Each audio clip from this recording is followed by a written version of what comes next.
Halo Sobat Investor, kembali lagi berjumpa di program di editorial yang akan membahas tajuk utama pemberitaan yang tersaji di idchannel.com dan idchannel TV. Bersama saya, M. Budi Santosa, Wakil Pemimpin Redaksi Digital idchannel. Sobat Investor, sebagaimana kita tahu, saat ini Indonesia telah resmi ditunjuk sebagai Presiden Dewan HAM PBB dan akan menjabat sepanjang tahun ini sebagai perwakilan dari negara-negara kawasan Asia Pasifik. Oleh banyak pihak, posisi sebagai Dewan HAM PBB ini saat dinilai strategis dan perlu untuk dimanfaatkan semaksimal mungkin demi meningkatkan daya tawar dan positioning Indonesia dalam pergaulan internasional. Salah satunya, pabrik berharap Indonesia dapat memainkan posisi tersebut guna mengambil tindakan strategis terhadap konflik yang tengah terjadi antara Amerika Serikat dan Venezuela. Pabrik berharap pemerintah Indonesia dapat mengambil sikap yang sama dengan yang dilakukan saat membela Palestina dan mengecam perang yang terjadi di Gaza, di mana Indonesia dapat berteriak lantang tentang penolakan atas tindakan Israel. Dalam kasus Amerika Serikat dan Venezuela pun, Indonesia yang telah mengemban posisi sebagai Presiden Dewan HAM PBB diminta untuk juga dapat bersikap tegas terhadap kesewenangan yang dilakukan oleh Amerika Serikat, yang secara sepihak menganggap Presiden Nicolas Maduro bersalah dan menangkap serta menculiknya dari negerinya sendiri. Penegasan sekaligus harapan itu juga disampaikan oleh Menteri HAM Natalius Pigai yang mengaku sangat berharap agar putra Indonesia dapat tampil di panggung dunia dan turut terlibat aktif dalam penyelesaian konflik Amerika Serikat dan Venezuela. Namun, Guru Besar Hukum Internasional Universitas Indonesia, Hikmahanto Juwana, mengingatkan bahwa meski Indonesia kini telah menjabat sebagai Presiden Dewan HAM PBB, namun posisi tersebut tidak otomatis dapat memudahkan Indonesia untuk ikut membantu menyelesaikan persoalan Venezuela.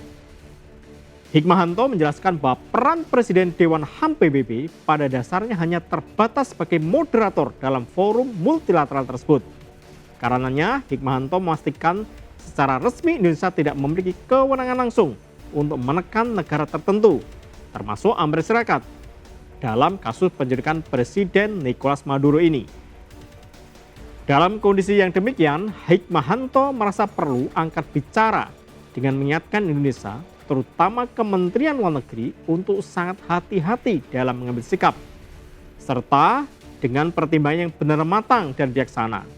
Karena begitu salah langkah, Hikmahanto merasa bukan tidak mungkin justru Indonesia bakal juga bernasib seperti Venezuela, yaitu dianggap sebagai ancaman yang perlu ditundukkan oleh Amerika Serikat. Pandangan senada juga disampaikan oleh Direktur di Indonesia Intelligence Institute, Ridwan Habib, yang mengimbau agar Indonesia tidak terlalu bersikap keras terhadap Amerika Serikat karena berpotensi menempatkan Indonesia dalam posisi rentan di kancah geopolitik global. Alih-alih pamer kuasa terhadap Amerika, Indonesia diminta untuk lebih bermain cerdik dengan memperbaiki posisi tawar di tingkat global dengan memperkuat kapasitas internal, terutama di bidang intelijen. Ridwan menjelaskan penguatan intelijen berkaitan langsung dengan sistem pengamanan negara, termasuk pengamanan presiden, wakil presiden, dan keluarganya, sebagaimana telah diatur oleh Peraturan Menteri Sekretaris Negara RI Nomor 6 Tahun 2024. Ridwan mewanti-wanti agar Indonesia memastikan tidak adanya informan asing yang dapat menyelinap masuk dalam sistem keamanan nasional. Dalam hal ini juga Ridwan menyebut bahwa proses rekrutmen informan kuncinya hanya 4, yaitu money atau uang, ideologi, coercion atau pemaksaan, dan terakhir yaitu ego.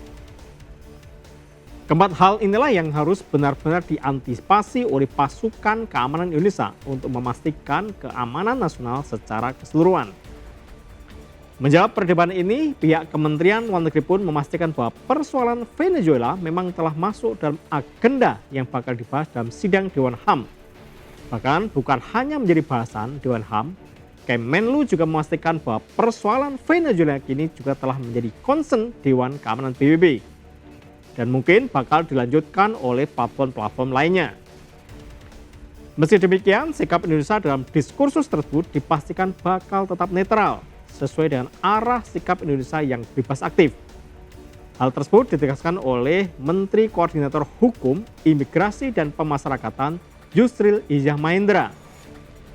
Menurut Yusril, meski Indonesia juga telah menyatakan kecamannya terhadap sikap Amerika Serikat, namun sebagai Presiden Dewan HAM PBB, Indonesia akan tetap mengedepan sikap tak berpihak, objektif, dan bertindak sesuai instrumen HAM internasional, serta ketentuan-ketentuan hukum internasional lainnya. Sikap tunduk dan patuh terhadap hukum internasional itu tidak hanya mengikat pada Indonesia semata, namun diharapkan juga dilakukan oleh Amerika Serikat sebagai bagian dari pergaulan negara-negara di level internasional. Dalam hal ini, Indonesia secara resmi juga telah menyerukan kepada semua pihak agar mau menahan diri dan berkomitmen kuat untuk mematuhi hukum internasional, serta prinsip-prinsip yang tertuang dalam Piagam PBB dan hukum humaniter internasional. Hal ini sekaligus juga mengkritisi sikap Amerika Serikat yang secara sepihak dan semena-mena melabeli diri sebagai polisi dunia. Kecaman serupa juga telah disampaikan oleh China dengan menekan bahwa tidak ada satupun negara yang dapat secara sepihak mengangkat posisinya sebagai polisi dunia, sebagaimana yang telah dilakukan oleh Amerika selama ini. China mencatat peran polisi dunia yang diklaim telah dijalankan oleh Amerika justru hanya menjadi asas pembenar dan alibi atas sikap arogan yang diterapkan Amerika terhadap negara-negara yang menjadi sasaran militernya.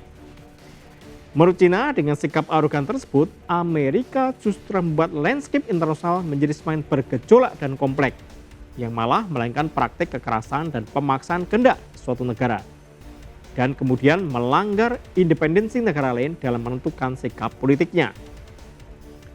Dalam hal ini, Indonesia setidaknya diminta untuk dapat bersikap tegas dan tidak mencoba bermain aman dalam landscape politik internasional, dengan tetap menyerukan secara lantang bahwa arogansi yang dilakukan Amerika Serikat terhadap negara lain adalah salah dan pantas untuk dijadikan musuh bersama. Dengan ketegasan tersebut, diyakini Indonesia bakal semakin memperkuat posisi tawar di kancah internasional, yang tentu juga bakal menguntungkan Indonesia di kemudian hari. Demikian program di Editorial edisi kali ini. Saya M. Budi Santosa, pamit undur diri. Pantau terus berita ekonomi, bisnis, dan pasar modal hanya di IRIK Channel TV, irikchannel.com, dan media sosial IRIK Channel. Sampai jumpa.